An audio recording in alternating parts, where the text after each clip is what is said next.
In this video, we will discuss De Morgan's law, and this is Sir Abid. Let's start the video.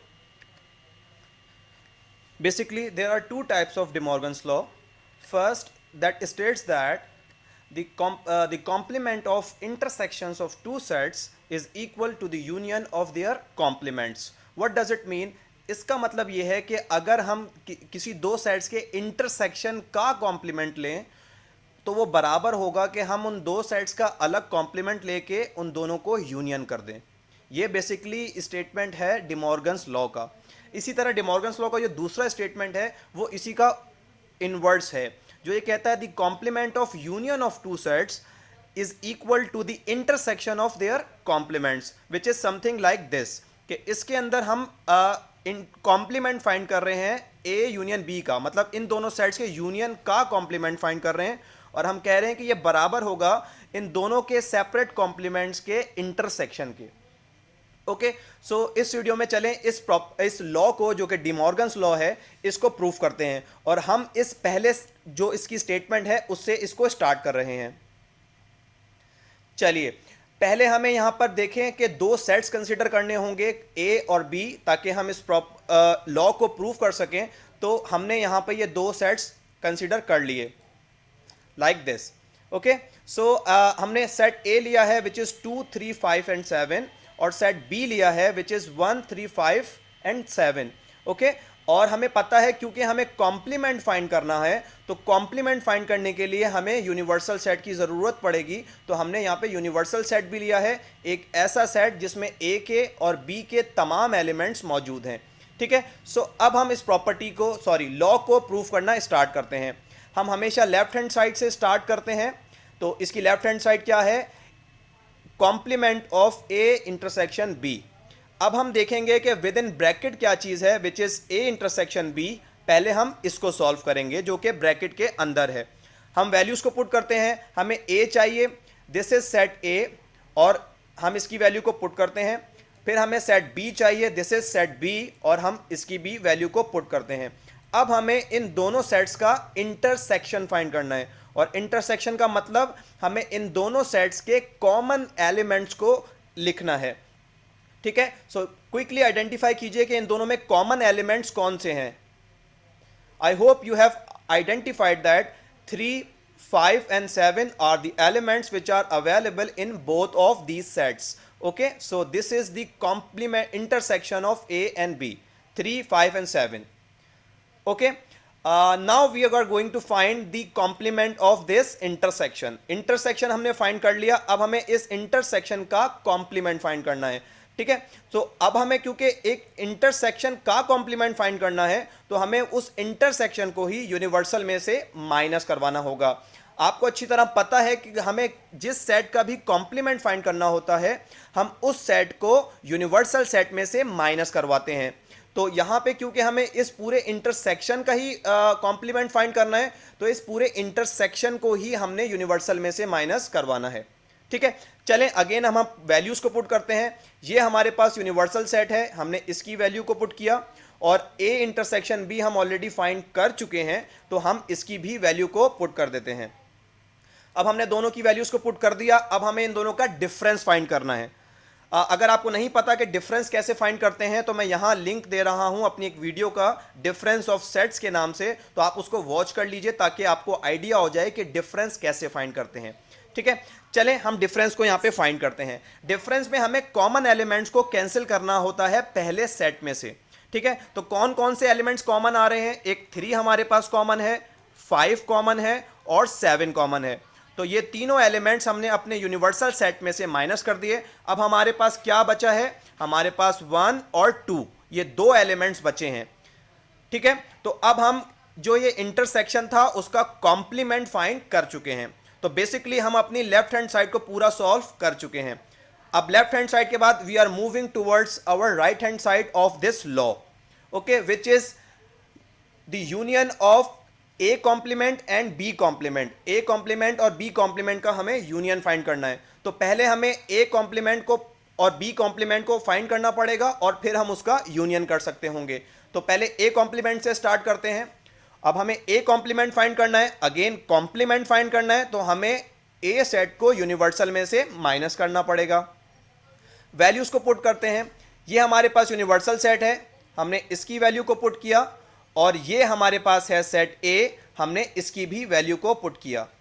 Now we need again to separate these two sets. So हमें क्या करना पड़ेगा, common elements को हमें पहले universal set में से minus करना पड़ेगा। तो कॉमन एलिमेंट्स कौन कौन से हैं, एक 2 है, 3 है, 5 है और 7 है।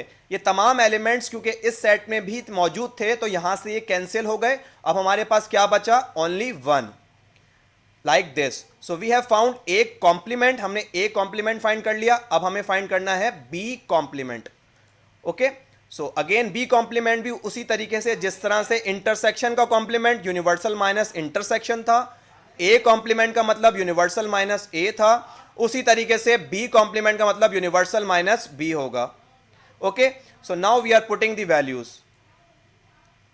This is the universal set, हम इसकी वैल्यू को पुट किया, and now we are putting the set B which is this, हमने इसकी भी वैल्यू को पुट कर दिया। अब हमें इन दोनों सेट्स का डिफरेंस फाइंड करना है।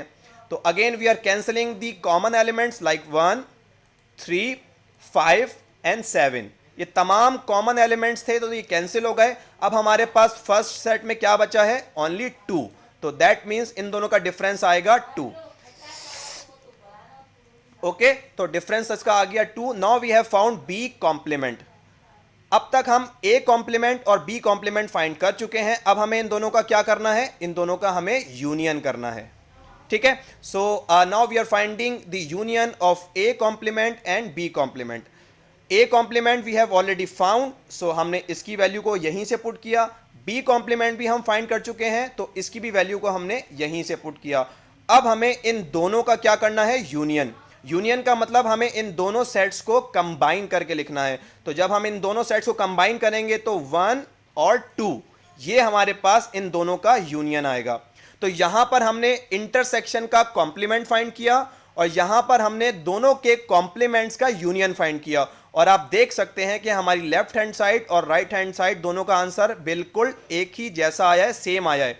इसका मतलब है कि हमारी लेफ्ट हैंड साइड बराबर है हमारी राइट हैंड साइड की, और इसका फाइनल मतलब यह है कि हमारी ये प्रॉपर्टी प्रूव हो गई है कि ये लॉ प्रूव हो गया है कि ये बिल्कुल ठीक है। So this is the first kind of De Morgan law.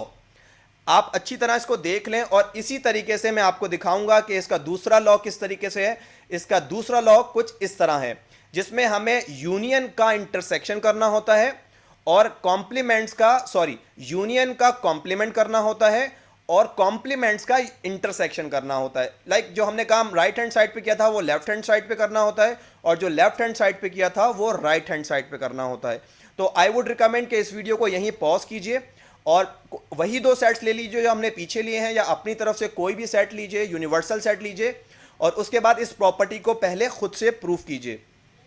उसके बाद मैं आपको वीडियो में दिखाऊंगा कि इसका राइट सॉल्यूशन है क्या। आई रिकमेंड कि जो मैंने सेट्स यूज किए हैं वही यूज करें, क्योंकि मैं जो आपको सॉल्यूशन दिखाऊंगा उसमें मैंने वही सेट्स यूज किए हैं जो पीछे यूज हुए हैं। मैं आपको फिर से दिखा दूं कि ये जो सेट्स हैं ए और बी और यूनिवर्सल सेट, आप इन्हीं तीनों सेट्स को यूज कीजिए और ये जो प्रॉपर्टी मैं आपको दिखा रहा हूं इस लॉ को अपने तौर पर प्रूफ कीजिए और फिर मेरे सॉल्यूशन से मैच कीजिएगा। चलें, आई होप कि आपने पॉज करके सॉल्व कर लिया होगा। अब मैं आपको इसका सॉल्यूशन रिवील कर रहा हूं लाइक दिस। देखें यहां पे हमने अगेन लेफ्ट हैंड साइड ली which is the complement of union of A and B. तो हमने ए यूनियन बी पहले फाइंड किया, उन दोनों को कंबाइन करके लिखा और फिर इस यूनियन को कॉम्प्लीमेंट किया, मतलब यूनिवर्सल में से माइनस किया। तो जब हमने देखा कि ये सेट और यूनिवर्सल सेट सेम थे तो अब हमारे पास इसका आंसर जो आया वो एम्प्टी सेट आया, जिसको हम इस सिंबल से रिप्रेजेंट करते हैं। ठीक है, उसके बाद हमने राइट हैंड साइड को जब सॉल्व किया तो अगेन हमने सेम प्रोसीजर यूज किया कि पहले ए कॉम्प्लीमेंट फाइंड किया like this, universal minus A, फिर बी कॉम्प्लीमेंट फाइंड किया which is universal minus B, और दोनों कॉम्प्लीमेंट्स को फिर हमने क्या किया, इंटरसेक्शन। इंटरसेक्शन मतलब ऐसे एलिमेंट जो दोनों सेट्स में मौजूद हों। इस सेट में 1 था और इस सेट में 2, आप देख सकते हैं इन दोनों में कोई कॉमन एलिमेंट नहीं था। Again we got the empty set. Okay, so that means again we have got the same answers from both the sides. That means LHS equals RHS, और ये प्रॉपर्टी भी इस तरह प्रूफ होती है। सो आई होप आपने जो सॉल्यूशन किया होगा वो भी इसी तरीके का होगा। आप हमेशा इसी तरह स्टेप बाय स्टेप सॉल्यूशंस करेंगे तो कभी कंफ्यूज नहीं होंगे। अब मैं आपको दोनों प्रॉपर्टीज के स्टेटमेंट एक जगह लिख के दिखा रहा हूं ताकि आपको इजीली कहीं आप नोट डाउन कर लें और उसको आप भूलें ना। This is the first kind that says the complement of intersection equals the union of their complements, और दूसरा हमें कहता है कि complement of union equals intersection of their complements. So I hope you have understood this. For this you have to use union, intersection and subtract. अगर आपको इन तीनों में से किसी भी चीज में कंफ्यूजन है तो मैं तीनों की अपनी वीडियोस इस वीडियो के डिस्क्रिप्शन में दे रहा हूं, आप लोग उसको वॉच करके इस प्रॉपर्टी को दोबारा से प्रैक्टिस कर सकते हैं। Thank you so much, best of luck.